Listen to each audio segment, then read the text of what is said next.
up to the release of the Tower of Nero, I wanted to have a look back at the main villains of the series and explain the history of triumvirates. In ancient Rome, triumvirates could be administrative commissions, but I'm going to talk about the powerful political alliance type of triumvirate. So to define it quickly, a triumvirate is really a temporary alliance made by political leaders to defeat enemies and then turn against each other for personal gain. This is the story of the first triumvirate. I'll be talking about the second triumvirate later. The year is 60 BCE, and three men are looking to make an alliance together. You have Julius Caesar, the head priest. You have Pompey, the military man, and you have Crassus, the guy with the money. Were they best friends? Did they agree with each other? Were they working together for the betterment of Rome and its empire? No, and no. They did it for personal gain. You see, at the time, Rome was a strict republic. After the disastrous rule of Tarquin the Proud, the last king of Rome, there were laws put in place to not allow one person to be in power at any one time.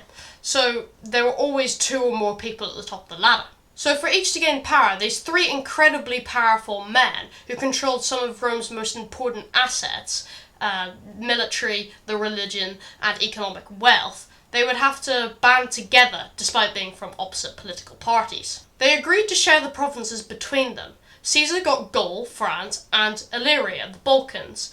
Pompey got Hispania, Spain, and Crassus got Syria. It came apart pretty quickly though, and due to Caesar's popular conquest in Gaul, Crassus, wishing to emulate this, attacked the Parthians, but died in battle. This was the beginning of the end for the triumvirate, and Pompey began opposing Caesar in the Senate, and in anger at this betrayal, Caesar took the difficult decision to lead his armies south from Gaul, across the Rubicon and into Italy. What ensued was the Great Roman Civil War, which eventually ended with Pompey's defeat at Pharsalus in Greece and eventual assassination in Egypt.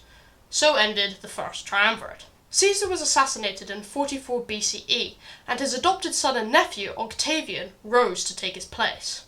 Octavian warred with Mark Antony, a general, and Lepidus, a statesman, in Italy for a while, but then they all decided to form a second triumvirate to secure power in the deeply divided Roman Empire.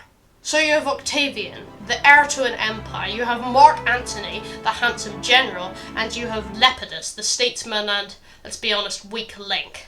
What was different about this triumvirate was that it was completely legal. It was secured under a law called the Lex Titia, which basically gave them unlimited power for 5 years. So they divided up the territory they had. Antony got Gaul, Lepidus got Hispania, and Octavian got a tiny bit of coastline along the north of Africa. Now, it may seem that Octavian got the short end of the deal here, and he did. But in doing so, he persuaded Lepidus to lend him 7 legions to fight the assassinators of Caesar, Brutus and Cassius. Then, in order to reduce the competition around them, they started eliminating the political opposition. This included members of their own family, like Octavian's cousin Lucius and Lepidus's brother, also called Lucius.